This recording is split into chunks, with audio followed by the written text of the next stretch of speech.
오늘은 에스겔서 16장 15절로 34절의 말씀을 가지고 피투성이라는 제목으로 말씀을 증거하도록 하겠습니다.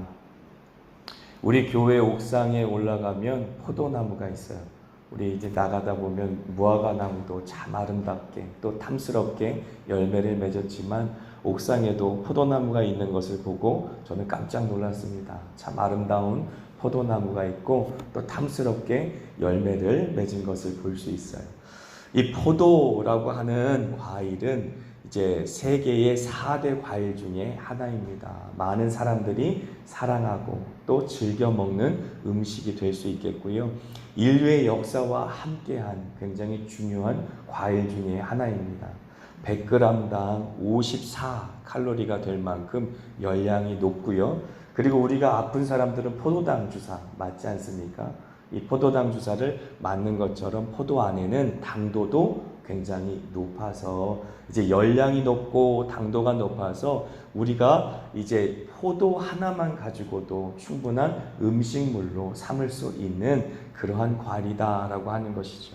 비타민도 A, B, C, D라고 각종 비타민이 다 들어있고 칼슘뿐만 아니라 각종 미네랄도 그 안에 충분히 들어있어서 광야나 이런 지역에서 음식물이 없었을 때에 포도를 가지고 음식물을 삼을 수도 있고 심지어 이제 포도가 나지 않을 때에는 그 포도를 말려서 건포도라는 것을 통해서 음식물을 삼기도 하였던 것을 우리는 성경을 통해서도 알 수가 있어요.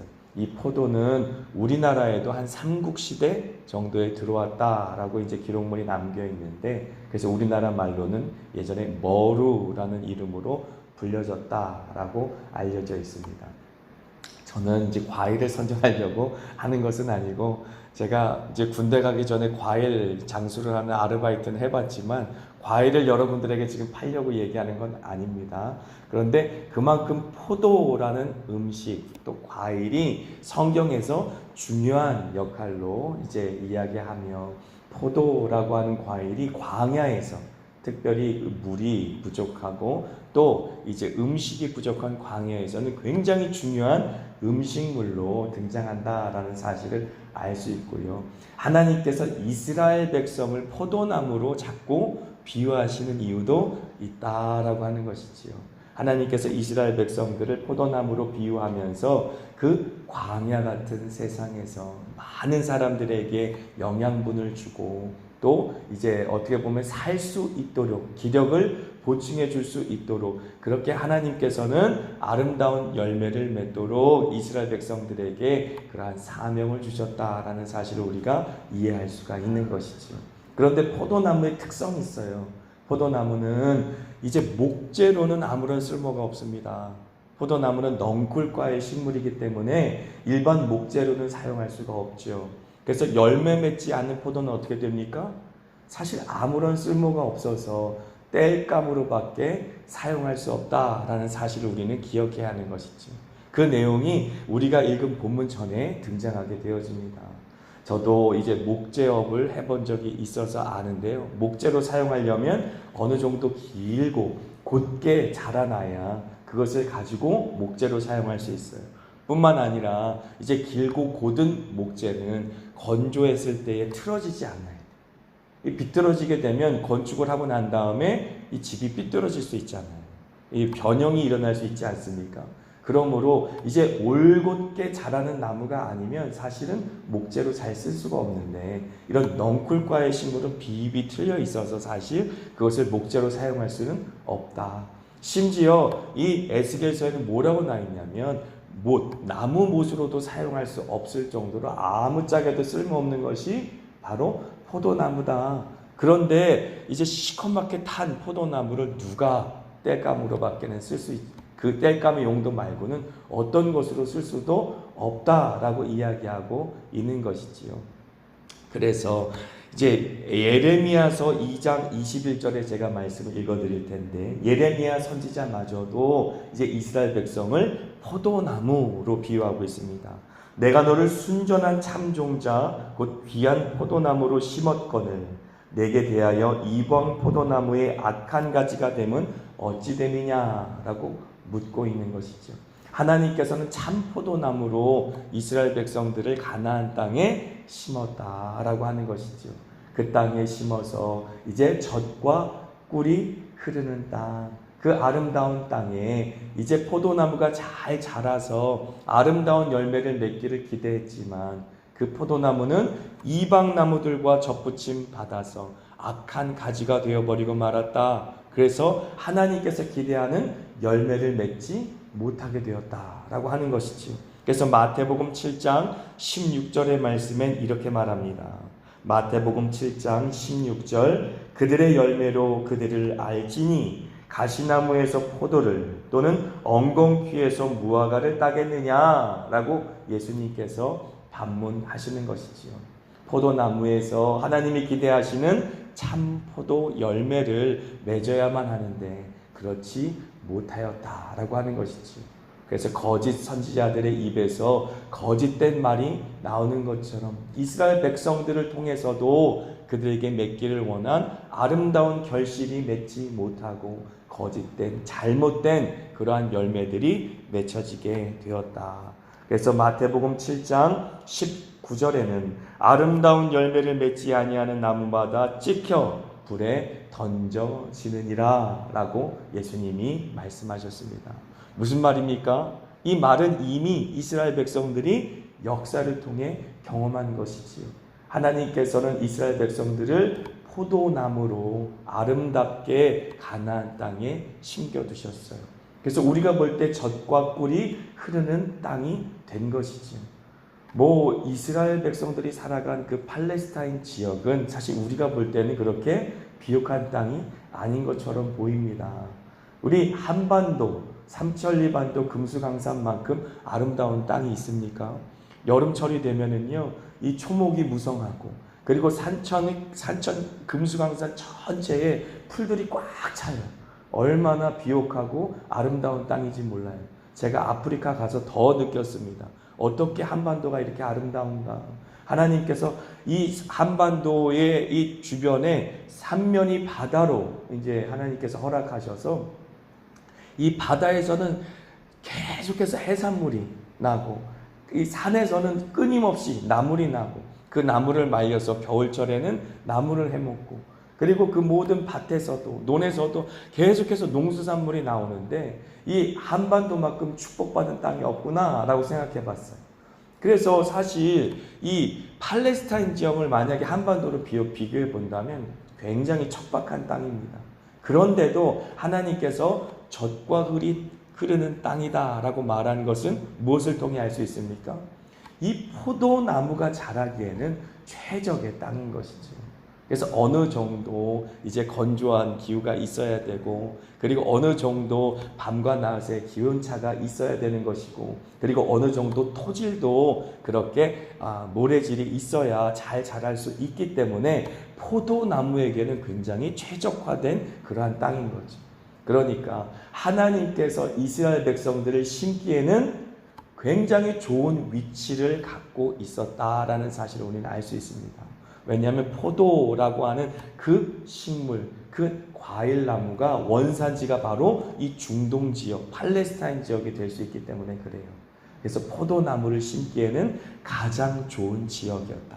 그래서 포도나무가 자랄 수 있는 가나안 땅에 이제 이스라엘 백성들을 심으셨다라고 하는 것은 이스라엘 백성들이 이제 성장하여서 큰 하나님의 나라를 이루기에 굉장히 좋은 지리적인 여건을 갖고 있었던 곳이 바로 팔레스타인 지역이었다라는 사실을 우리는 이해해야만 하는 것입니다. 그래서 포도나무를 심었는데 그들은 아름다운 열매를 맺지 못한 역사를 우리에게 보여주는 것이죠. 그래서 우리가 에스겔서 16장의 말씀을 읽었지만 15장의 말씀, 특별히 3절과 4절의 말씀을 제가 읽어드리면 그 나무를 가지고 무엇을 제조할 수 있겠느냐? 그것으로 무슨 그릇을 걸 못을 만들 수 있겠느냐? 불에 던질 땔감이 될 뿐이라. 불이 두 끝을 사르고 그 가운데도 태웠으면 제조에 무슨 소용이 있겠느냐라고 말씀하시는 것이지요. 열매를 맺지 않는 포도나무는 찍혀서 불에 던져지느니라 라고 예수님 말씀하신 것처럼 결국 열매를 맺지 못하는 포도나무는 그 어떤 이제 제목으로도 쓸 수 없어서 땔감으로밖에 쓸 수 없는 그런 비참한 처지가 된 것이죠. 왜 어쩌다가 이스라엘이 이렇게 땔감으로 전락해버리고 말았을까요? 그 내용이 16장 1절부터 14절까지 다 나와 있습니다. 하나님께서는 사실 이스라엘 백성들 그들을 이 땅 가운데서 건져내어 하나님의 아름다운 신부로 또 심지어 왕이신 하나님의 왕비로 삼았다라는 내용이 16장 1절부터 14절까지 계속 기록되어 있는 것이죠. 원래 이스라엘 백성들은 볼품이 없었어요. 그래서 심지어 거리에 버려진, 광야 땅에 버려진 피투성이 같았었습니다. 그래서 사람들이 돌아봐 보지 않는 그런 고아처럼 버려진 존재였었습니다. 그런데 하나님께서 그들을 바라보면서 뭐라고 말씀하십니까? 피투성이라도 살아라. 그 피투성이가 된 어린 아기 탯줄을 끊어주지도 않고 강보에 싸지도 않고 아무도 돌봐주지 않는 버려진 피투성이 같은 이스라엘을 바라보시면서 하나님께서는 피투성이라도 살아라. 피투성이라도 살아라. 그렇게 말씀하세요. 그리고 그 피투성이를 하나님께서 사랑하시고 끌어안으셔서 그를 아름다운 여인으로 성장하게 하시죠. 그 아름다운 여인을 사랑하셔서 하나님께서는 신부로 삼으셔요. 그리고 그 신부는 이제 왕이신 하나님과 결혼했기 때문에 왕비가 되어지는 것이지. 그렇게 아름답고 멋진 모습으로 가나안 땅에 딱 세워놨더니 무슨 짓을 하기 시작합니까? 그 아름다운 영광과 그 거룩한 모습들을 오히려 다른 이방 나라들과 행음하고 영적으로 간음하는 것에 사용하였다라고 말하고 있는 것이지요. 그것이 바로 우리가 읽은 본문의 내용입니다. 15절의 내용이죠. 15절. 우리가 읽은 16장 15절은 한번 같이 읽었으면 좋겠습니다. 16장 15절 시작. 그러나 내가 내 화려함을 믿고 내 명성을 가지고 행음하되 지나가는 모든 자와 더불어 음란을 많이 행함으로 내 몸이 그들의 것이 되도다 라고 말씀하시는 것이지. 하나님께서는 이제 왕이신 하나님과 함께 신부가 되게 하셔서 왕비가 되게 하셨어요. 그래서 화려하게 그에게 의복을 입히고 장신구를 갖추게 하고 그리고 아름다운 식물을 주어서 먹이고 그래서 이제 좋은 음식물을 먹으니까 얼마나 아름다운 피부와 멋진 그러한 모습을 갖췄겠습니까? 그러한 화려한 모습을 갖고 또 그렇게 높아진 명성을 가지고 어떻게 했다고 말합니까? 이방 나라들과 행음하였다라고 하는 것이지. 그래서 우리가 읽은 본문에는 두 가지 행음에 대해서 이야기하고 있는데 영적으로 우상을 섬김으로 말미암아 행음하였고 또는 정치적으로 이방 나라들을 의지하고 그들과 연합하여 하나님을 버림으로 말미암아 행음하였다라는 두 가지의 하나님이 보실 때 음란한 모습을 보였다라고 주님께서는 말씀하시는 것이죠. 그래서 결국은 이 포도나무는 하나님이 원하시는 아름다운 열매를 맺지 못함으로 말미암아 이 땅 가운데 버려져서 땔감으로 그렇게 이제 다시 더럽고 추한 모습으로 전락하고 말았다. 하나님이 주신 아름다운 의복은 이제 그들이 산당을 꾸미는 데 사용하였고 그들의 잔신구와 음식 역시도 하나님께로부터 왔는데 그 모든 것들을 우상을 섬기는 데 사용하였고 심지어 하나님께서 그들에게 상급으로 주신 자녀들마저도 이방신을 섬기는 것에 제물로 드렸다라고 하는 심각한 타락을 보여주고 있는 것이죠. 그래서 22절 16장 22절 같이 보시고 우리가 한 목소리로 읽겠습니다. 내가 어렸을 때에 벌거벗은 몸이었으며 피투성이가 되어서 발짓하던 것을 기억하지 아니하고 내가 모든 가증한 일과 음란을 행하였느니라 라고 말하는 것이지요. 세상 가운데 버려져서 고아처럼 아무도 돌보지 않을 때에 그의 탯줄을 끊어준 자도 없었고 그를 강보에 싸서 돌봐준 자도 없었던 그 피투성이 같은 그 상황에서 하나님께서 그를 사랑하셔서 안으시고 그 모든 더러운 것과 추한 것을 깨끗하게 하시고 먹이시고 입히시고 길러주셔서 아름다운 여인이 되게 하시고 심지어 하나님께서는 그 여인을 사랑하셔서 신부로 삼으시고 또 그를 존귀히 높여주셔서 왕비가 되게 하셨는데 그러한 모든 은혜를 배반하고 망덕 그 모든 덕을 잊어버렸다. 그래서 타락하였다라는 것을 이제 말씀하고 있는 것이지. 그래서 하나님께서 주신 그 아름다운 지위, 그 영광스러운 지위를 다 버려버리고 이제 혐오스러운, 가증스러운 그러한 위치에 전락하고 말았다, 타락하고 말았다라고 하는 것이죠. 우리 22절에 읽었지만 사실 2절의 말씀에도 가증스럽다라는 말 나오지 않습니까? 이 가증스럽다라는 말은 혐오스럽다. 그리고 심지어 역겹다라는 말로 이해할 수 있는 것이지요. 원래는 아름답게 하나님께서 구별하여 세우셨는데 역겨운 위치에 이제 전락하고 말았다라고 하는 것이죠. 하나님이 보시기에도 또 세상 사람들이 보기에도 아름답고 또 영광스럽고 그리고 화려하고 또 명성이 자자했던 그러한 모습에서 역겨운 모습으로 타락하고 말았다라고 하는 것입니다. 아름답다라는 말이 있어요. 우리나라 말에 아름답다라는 말이 있는데 아름이라는 뜻은 두 가지의 의미가 있습니다. 나무를 우리가 한아름으로 안을 수 있다라고 하는 우리의 품으로 안을 수 있는 그 범위를 아름이라고 표현합니다. 근데 두 번째 의미는 뭐냐면 나 혹은 자신이라는 뜻이에요. 그러므로 아름답다라는 뜻은 나답다라는 뜻이에요. 자신답다라는 것을 우리의 조상들은 아름답다라고 생각했어요. 그래서 목사는 목사다울 때 아름다운 거죠. 학생은 학생다울 때 아름다운 것이죠. 목사가 목사답지 않을 때에 아름다운 것이 아니라 역겨운 존재가 될 수 있는 것입니다.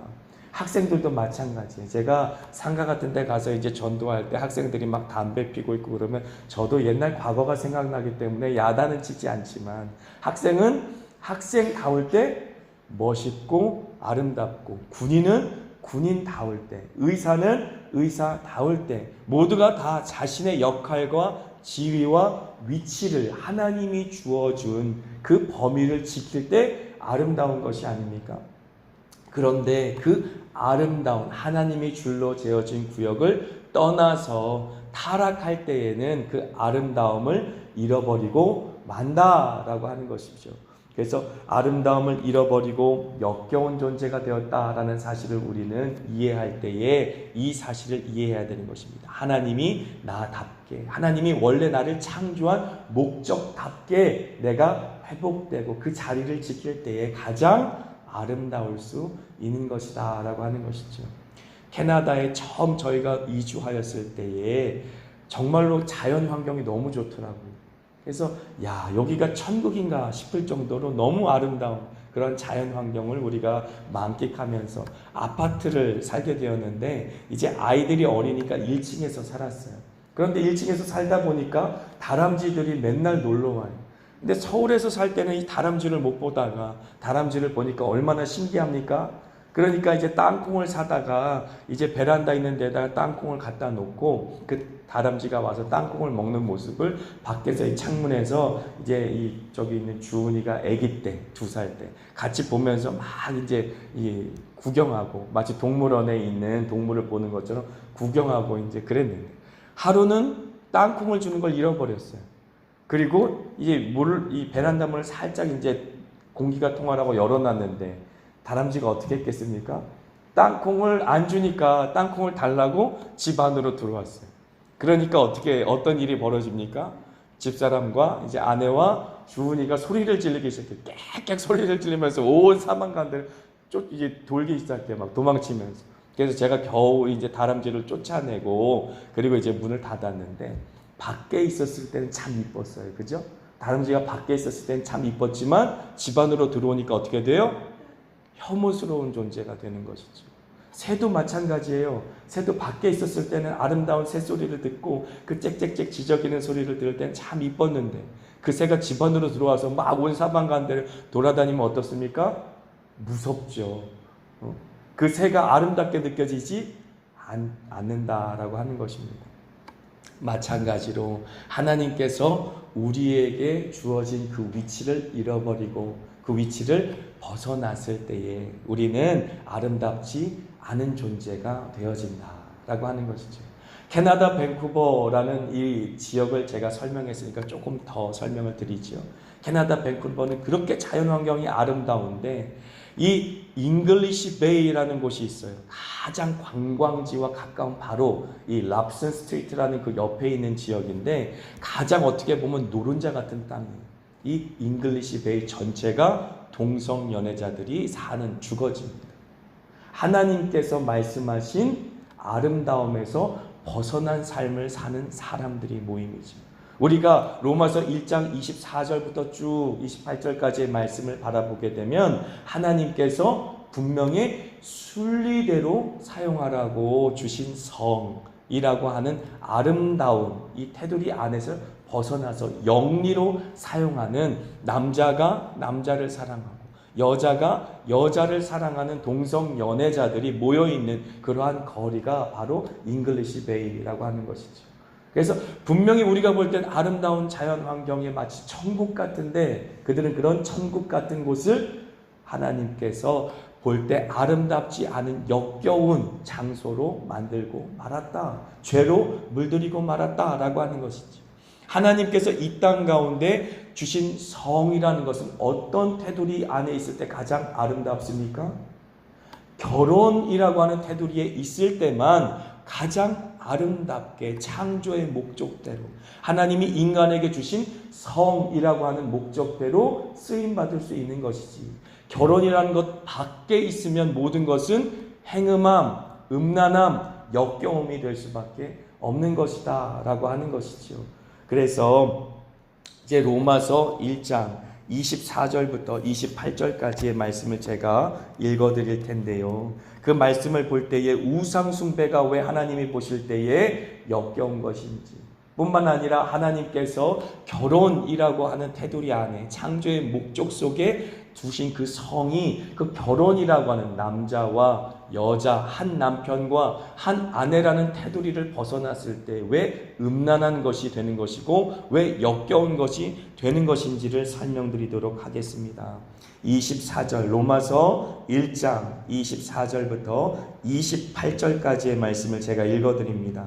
그러므로 하나님께서 그들을 마음의 정욕대로 더러움에 내버려 두사 그들의 몸을 서로 욕되게 하게 하셨으니 이는 그들이 하나님의 진리를 거짓 것으로 바꾸어 피조물을 조물주보다 더 경배하고 섬김이라.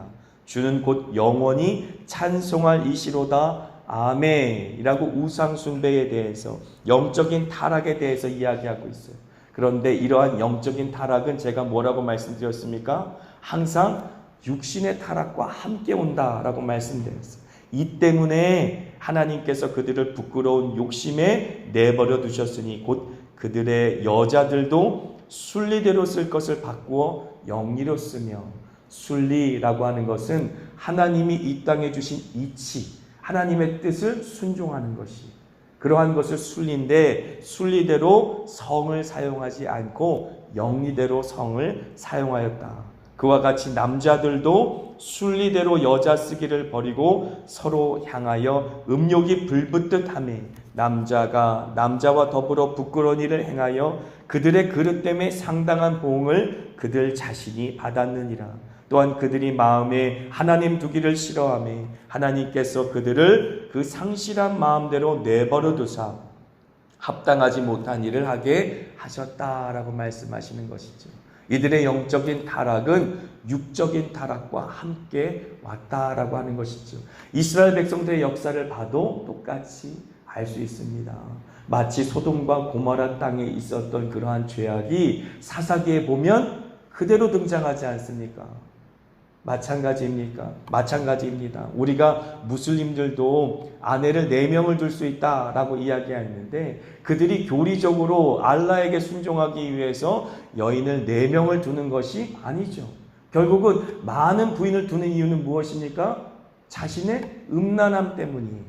다른 이유로 설명될 이유가 전혀 없는 것이죠. 이스라엘 백성들은 왜 이방 여인들과 결혼해서 심히 음란하게 우상을 섬기고 심히 음란한 삶을 살게 되었습니까? 다른 것이 아닙니다. 그들의 마음속에 음욕이 불붙듯 하여 하나님이 말씀하신 결혼이라고 하는 그 테두리 안에 순리대로 살지 아니하고 하나님의 뜻에 순종하지 못하고 결국 그 마음에 음욕이 이끄는 대로 삶으로 말미암아 하나님께서 말씀하신 하나님만 섬기고 또 온전히 하나님만 온전히 섬기는 가정을 이뤄가지 못하였다라는 것을 우리는 알 수 있습니다.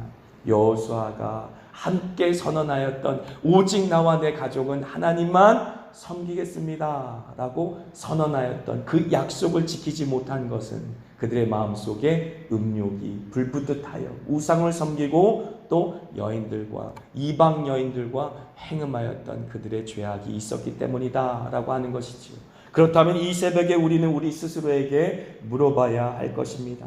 우리는 하나님께서 주신 은혜를 누구를 위하여 또 무엇을 위하여 어떻게 오늘도 사용할 것인가 라는 것이지.